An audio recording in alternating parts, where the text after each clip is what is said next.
Sufi itu punya 8 ciri. Yang pertama cirinya Nabi Ibrahim, yaitu murah hati. Nabi Ibrahim itu kan dikenal pemurah. Orang minta apapun akan dikasih. Bahkan ada cerita Nabi Ibrahim itu tidak pernah makan malam sendirian. Begitu dia mau makan malam, kok tidak ada temannya, dia akan keluar rumah nyari teman. Mungkin minta tetangganya untuk menemani. Jadi beliau ini sangat pemurah. Jadi ciri sufi yang pertama murah hati. Sufi kok pelit? Tidak usah dicari lagi teorinya, ya mesti bukan sufi. Jadi sufi itu murah hati. Kenapa sih sufi itu bisa murah hati? Karena dia sudah tidak terikat lagi dengan dunia.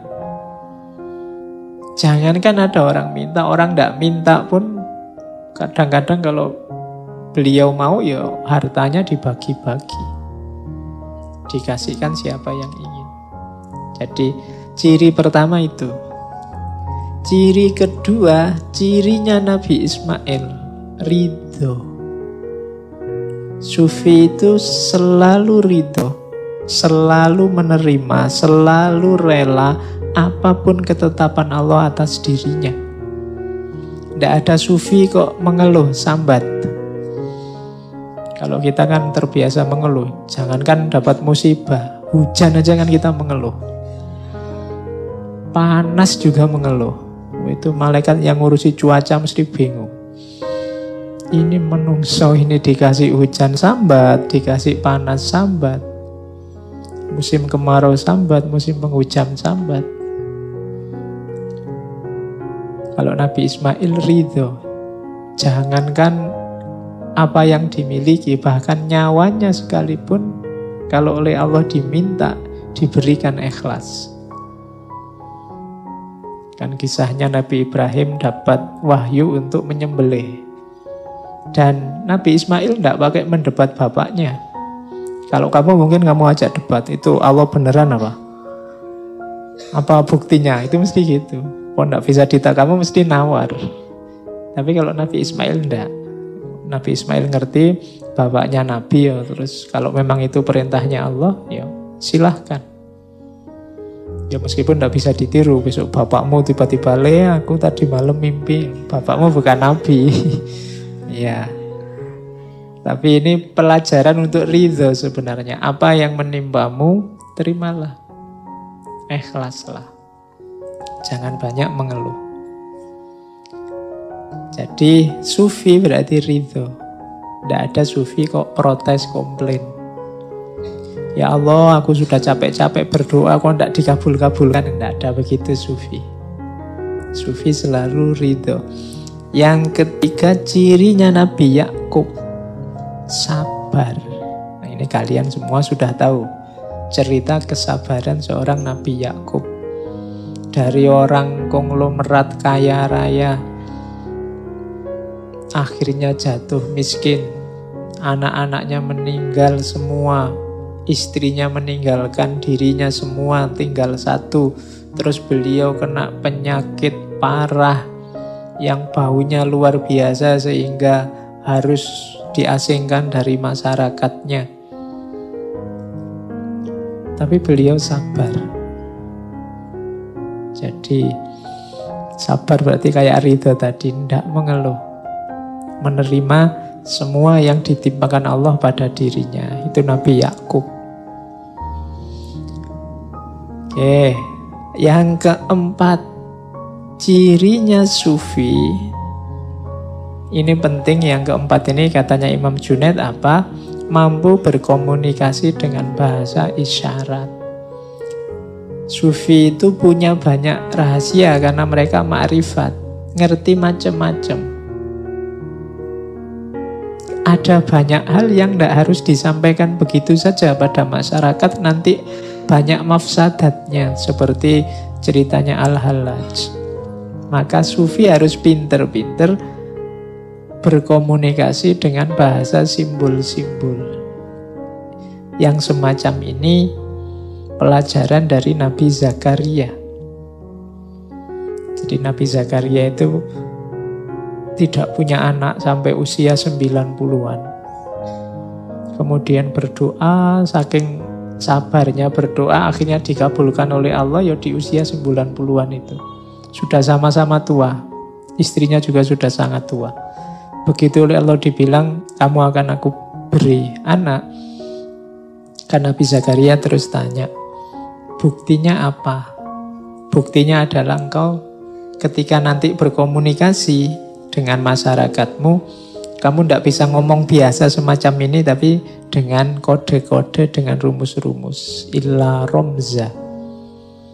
Nah, itu pelajaran dari sini menurut Junaid, rahasia-rahasia Allah yang dalam itu kadang-kadang butuh komunikasi yang simbolik. Makanya kalau istilahnya Ibnu Arabi kan ada creative imagination. Imajinasi kreatif. Simbol-simbol yang mudah dipahami. Makanya Suhrawardi pakai simbol cahaya. Nanti mungkin Sufi yang lain pakai simbol yang lain. Karena kalau diomongkan apa adanya, orang bisa salah paham. Nah, pelajaran dari Nabi Zakaria. Kemudian yang kelima, Sufi itu harus tidak terlalu terlibat dengan masyarakatnya. Kalau dalam ajaran Sufi ada istilah uzlah. Dalam filsafat kan ada asumsi bahwa orang itu kalau selalu berada dalam kerumunan, dia akan lenyap ditelan kerumunan. Dirinya sendiri bisa hilang ditelan kerumunan. Maka Sufi mengajarkan uzlah. Uzlah itu coba menjauh sebentar dari masyarakatmu. Kalau kamu ada di situ terus, nanti lama-lama mana baik mana buruk di situ tidak akan kelihatan. Sekali-sekali menjauh sebentar. Dipikir lagi dari jauh. Kalau kalian terlibat terus, nanti kalian tidak kritis. Susah untuk refleksi, susah untuk muhasabah. Wong kamu sibuk terus di situ. Menjauhlah sebentar. Makanya para sufi itu kan dikenal dengan tradisi menenggang dunia. Menenggang dunia itu menjauh sedikit, biar bisa melihat dunia agak jauh. Kalau agak jauh nanti akan kelihatan wajahnya dunia yang sejati. Kalau sangat dekat tidak kelihatan. Orang itu ganteng apa cantik kan kelihatan kalau ada jarak. Kalau nempel hidung sama hidung, mulut sama mulut, itu tidak peduli sudah cantik apa tidak cantik. Wong tidak kelihatan. Kalau sudah tidak ada jarak itu sama saja. Jadi cantik apa jelek itu sebenarnya lebih sering urusan jarak. Jadi jaraknya harus pas. Terlalu jauh tidak kelihatan kamu cantik apa jelek, terlalu dekat juga tidak kelihatan. Jadi makanya ya, kamu yang tidak cakep tidak usah minder. Wong itu urusan jarak aja kok. Ya, biasa saja. Tenang aja, itu urusan jarak. Kalau kamu bilang, kamu kok tidak cakep, alah kamu lihat dari jauh kan nanti tidak kelihatan tidak cakepnya. Atau kamu nempel lo sini nanti hilang sudah tidak cakepnya.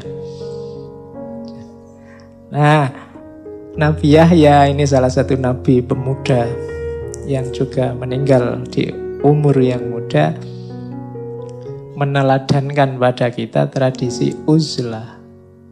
Jangan terlalu dekat, terlibat dengan kehidupan sehari-hari sehingga mengacaukan kebersihanmu. Apa tidak boleh terlibat? Ya boleh. Cuma jangan terlalu terlibat, jangan terlalu terikat. Itulah uzlah. Kemudian pelajaran dari Nabi Musa apa? Kesederhanaan. Isyaratnya pakai jubah wool. Wool zaman dulu ya, jangan bayangkan sekarang kan kain wool itu ya mahal. Tapi zaman dulu kain kulit binatang, menunjukkan kesederhanaan. Padahal Nabi Musa itu anak angkatnya raja Fir'aun. Harusnya dia kayak pangeran, cara berpakaian, cara hidupnya. Tapi Nabi Musa lebih suka hidup sederhana. Jadi sufi itu punya kecenderungan gaya hidup sederhana. Kemudian belajar dari Nabi Isa apa? Pengembara. Tidak sempit wawasan, kenapa? Karena pikniknya jauh. Ya. Kamu kan kadang-kadang dikritik orang, kamu pikniknya kurang. Itu kan simbol dari wawasanmu kurang luas, kamu tidak pernah kemana-mana sih. Yang kamu baca cuma itu. Masa liburan kayak gini malah ngaji. Iya. Mbok yo kalian itu rekreasi kemana biar ngerti macam-macam. Nabi Isa itu kan kalau dibaca sejarahnya kan beliau kemana-mana sama muridnya, jalan kemana, menuju kemana. Itu kalian tiru biar wawasannya luas, biar ngerti macam-macam. Kalau modalnya besar ya sana keluar luar negeri, sana ngerti orang-orang di sana ngapain, orang dari luar pulau ngapain, dari luar kotamu ngapain, kan itu. Biar wawasanmu luas, biar tidak sempit. Oke, kalau kamu bisa memberi manfaat dan kamu pengembara, kemanfaatanmu kan bisa dirasakan lebih luas. Kalau kamu hanya sempit saja, ya kemanfaatanmu tidak bisa luas. Jadi, jadilah pengembara. Para ulama zaman dulu kan gitu. Hobinya kemana-mana. Kadang-kadang mencari satu hadis saja itu bisa jalan kaki sebulan. Ketemu ulama siapa.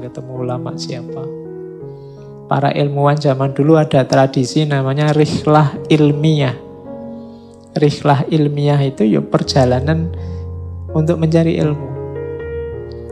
Tapi ini perjalanan untuk belajar ya. Kalau sekarang kan ada studi banding. Harusnya studi, tapi kan lebih banyak jalan-jalannya. Nah, pengembara. Dan yang terakhir apa yang katanya Imam Junaid jadi cirinya sufi, ini kita pelajari dari Rasulullah, Nabi kita. Apa? Rendah hati. Jadi Rasulullah itu dikenal Nabi yang rendah hati, tidak sombong, tidak meninggi-ninggikan dirinya. Itu ciri utama harusnya yang diteladani umatnya. Padahal penyakit besar kita hari ini kan banyak di antara kita yang kebalikannya rendah hati, apa? Tinggi hati. Merasa diri paling benar, merasa diri paling cocok, paling lurus, paling manfaat. Nah, itu berarti kita tidak meneladani Rasulullah. Bahkan Rasulullah itu karena tawaduknya pernah bilang sampai la tusayyiduni, jangan kamu sayyidkan aku. Itu sebenarnya ekspresi tawaduk ya, meskipun kita sebagai umatnya ya tetap menghargai beliau. Jadi ekspresi ketawaduan. Ajaran Islam itu kan banyak mengajarkan tawaduk. Sebagai tamu kita disuruh ad-dhaif kal mayyit. Nah, kita posisinya kayak mayit, itu tawaduk. Tapi sebagai tuan rumah kita disuruh tamu itu perlakukan kayak raja. Kamu tidak usah tanya, lu tamu itu harusnya kayak raja apa kayak mayit, Pak? Kalau kamu sedang bertamu, posisikan dirimu kayak mayit. Diapakan saja sama tuan rumah, dikasih apa saja, disuruh apa saja, manut. Tapi kalau pas kamu sebagai tuan rumah, jangan merasa bahwa kamu tamu berarti harus kayak mayit ini. Tidak. Kalau kamu tuan rumah, ilmunya tamu itu perlakukan kayak raja. Ini sebenarnya contoh sering saya bilang ya, nasihat itu, pepatah kebaikan itu dilihat konteksnya. Ini untuk siapa, kapan. Oke, jadi itu sifatnya sufi. Saatnya kita muhasabah, kita punya enggak kualitas-kualitas ini dalam diri kita.